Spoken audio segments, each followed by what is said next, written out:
Donc là, on avait notre motif central.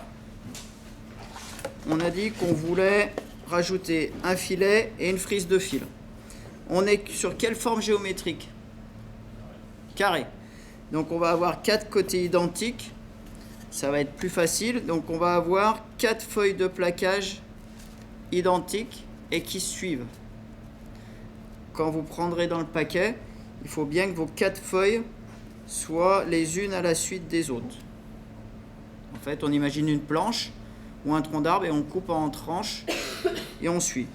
Donc première chose à faire pour ne pas vous perdre, ça va être de les numéroter. 2. Voilà. Vous les numérotez. Ensuite, ce qu'on veut, c'est que les veines correspondent, les veines raccordent les unes aux autres. Pour ça, il faut déjà que mon paquet soit correctement constitué, c'est-à-dire que mes veines soient bien les unes au-dessus des autres. Si je prends mon paquet, si vous regardez, là j'ai un petit défaut, j'ai un petit nœud qui apparaît. L'idée c'est que ce nœud il soit parfaitement aligné l'un sur l'autre. Donc on va faire comme ceci, on va se repérer aux veines. Alors ça va être plus ou moins facile en fonction du bois que vous avez. On est sur quel type de bois là? Il y en a qui arrivent à le reconnaître ou pas? Du hêtre. Il y a les petits points, il est assez blanc, crème. On va prendre une veine caractéristique qui se voit bien. Donc là j'en ai une, un peu blanche. Sur la 1, je viens sur la 2 et je cherche la correspondance. Je la marque. Je prends la feuille 3, je cherche la même veine. Elle est là, je me mets dessus. Et ensuite la 4. Donc là, j'ai mon repère de veine. J'ai mon repère de veine qui est fait. Dans un sens, il faut faire pareil de l'autre. On voit la veine blanche, là, elle est bien alignée. On a du bol, le paquet était bien constitué. Donc, en gros, le bord qui est là correspond à l'alignement des veines. Une fois que j'ai bien repéré mes veines, je les aligne les unes sur les autres et je constitue mon paquet. Normalement, là, si je trace au crayon, ma veine, elle est parfaitement alignée, les unes sur les autres. Identique de l'autre côté. Pour éviter que ça bouge, un petit scotch carrossier.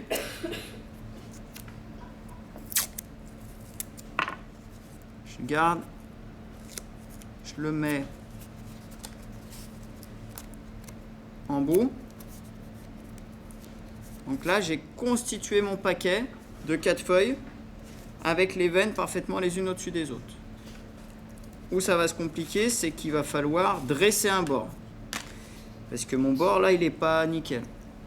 Je vais dresser un bord, vous choisissez, soit vous voulez garder le défaut, soit vous voulez l'enlever.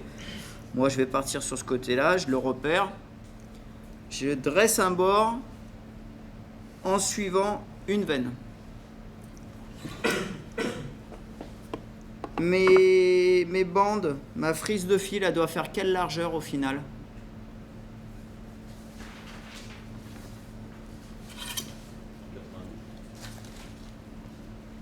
« 90 » Alors 190, c'est la longueur. Mais en largeur. Combien? 35 à peu près, ouais. Donc là, nous, on va laisser un peu de marge. Il faut que je regarde. Là, j'ai 50 de large. Donc, je suis bon. Je peux me permettre de couper la matière sur l'extérieur. Je me mets sur une veine.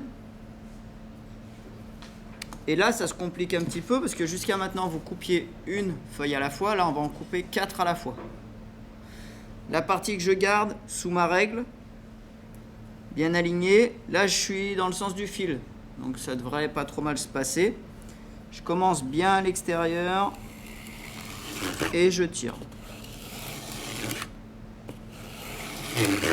Les morceaux vont partir les uns après les autres.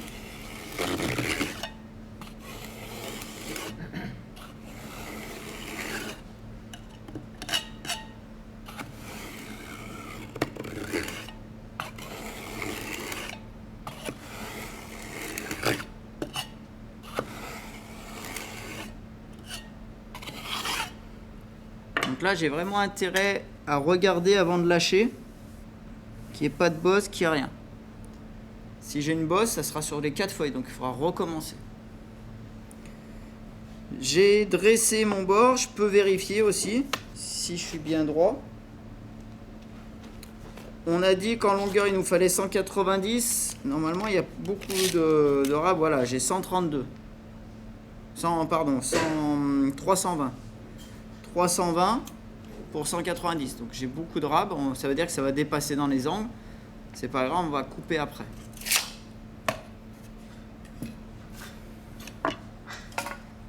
J'ai dressé mon bord.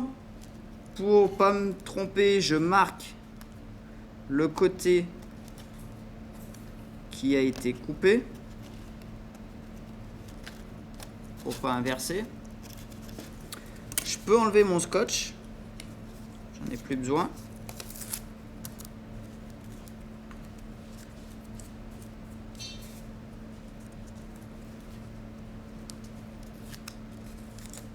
Voilà, j'ai mes 4 feuilles. Vous devez avoir votre motif central, alors pas avec le papier, le scotch de carrossier, mais avec le papier gommé. On va, je vais essayer de me mettre, voilà, dans l'ordre. On va prendre les feuilles de plaquage et on va tourner autour du motif en dépliant une à l'endroit, une à l'envers. Le côté que je viens de dresser, il doit aller où? Contre le motif. Je prends mon paquet, la une, je la prends, je viens mettre le motif dressé, le bord dressé contre. Le numéro, il est là. Si je prends la 2, je la mets dessus. Ok. Le bord dressé compte. Je prends et j'ouvre. La 1, le chiffre est vers le bas. La 2, le chiffre est vers le haut.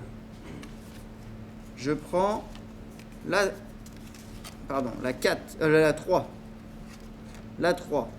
Je la mets sur la 2. Le bord dressé, il est là, là il est là. Le 3, le chiffre reste vers le même chiffre. Ce bord dressé vient contre. Le 4. Vous regardez, il est là. Le bord dressé est par là. Je viens le mettre contre. Pour bien comprendre, je dois avoir les pairs d'un côté et les impairs de l'autre. Marius, je te vois faire un grimace. Ouais, non, je comprends pas pourquoi il faut faire comme ça. Alors, pourquoi on veut faire comme ça? Ce qui nous intéresse, c'est que là, dans les angles, que la veine qui arrive reparte avec l'autre.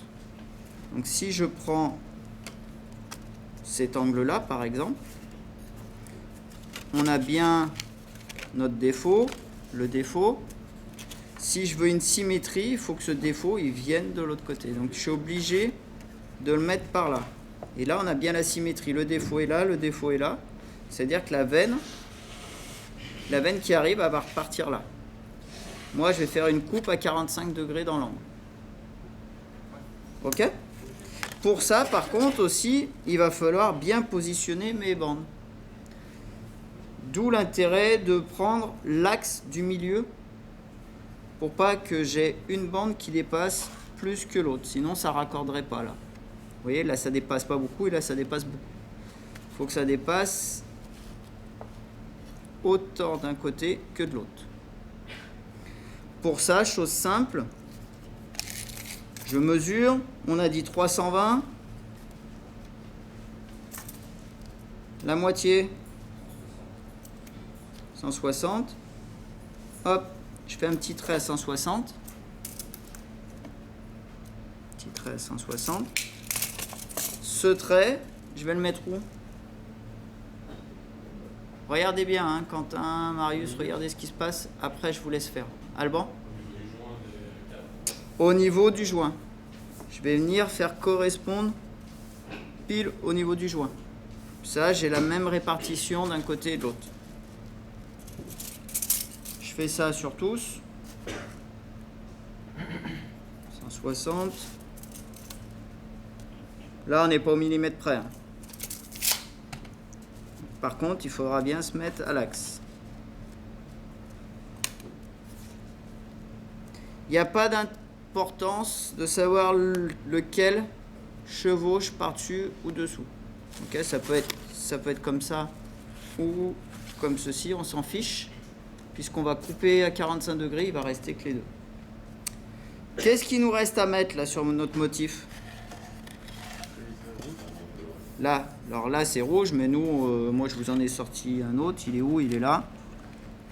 Hop, ce qu'on appelle des filets. C'est des filets, on les achète tout faits, ils sont vendus par une longueur d'1 mètre.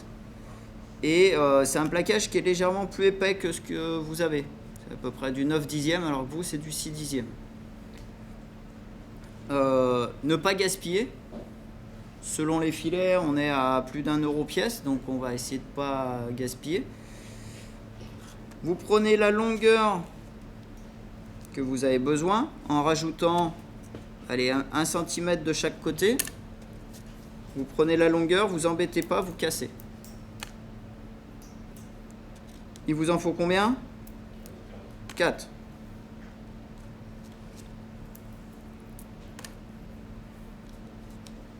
Voilà. 4, le rab, vous le mettez de côté pour les copains. Donc je vais avoir mes filets à positionner contre mon frisage central, la frise extérieure de fil, et j'additionne tout ensemble. Pareil, alors moi je vous le fais au papier gommé, vous le faites... non, je vous le fais au scotch carrossier, vous le ferez au papier gommé.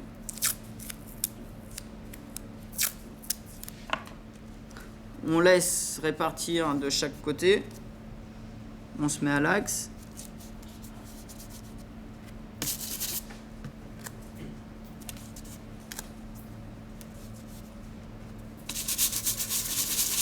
Voilà, j'en mets 3 moi juste pour le modèle. Donc là c'est pareil, on est obligé de faire chevaucher. Et comme on est un peu épais, ça va relever pas mal, mais tant pis. Celui-là en face.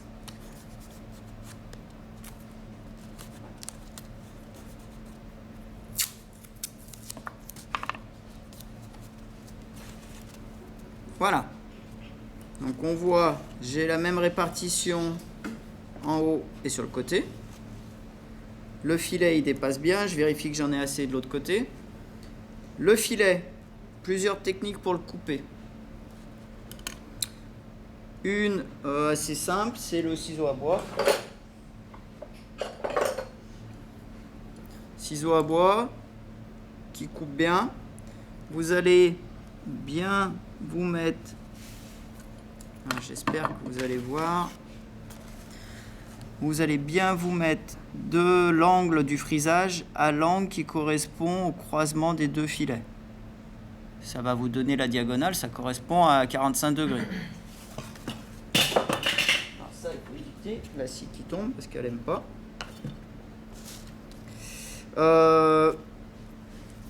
Vous pouvez mettre un petit bout de scotch pour éviter que le filet bouge le temps de la coupe.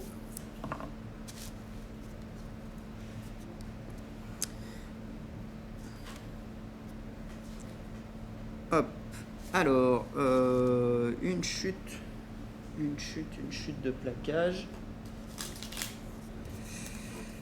Ce que vous pouvez faire, c'est prendre une petite chute de plaquage aussi et venir la glisser dessous afin de vous protéger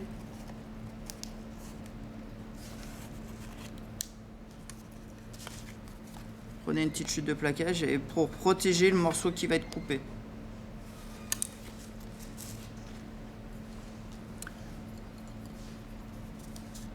On se met bien dans l'angle. Là. Donc soit vous tapez à la main, soit avec un petit marteau.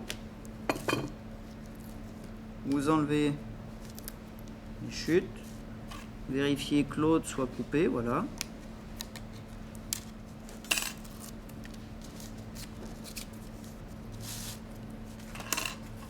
Là, j'ai ma coupe.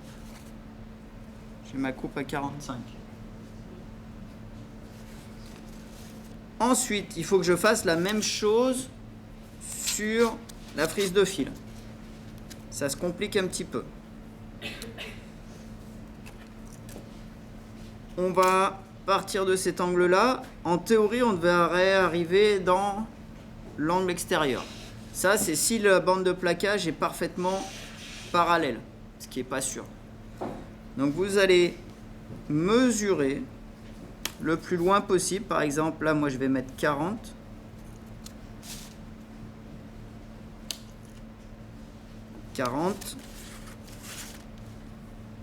Alors vous pourrez mettre la cote qui correspond à la dimension finie du motif.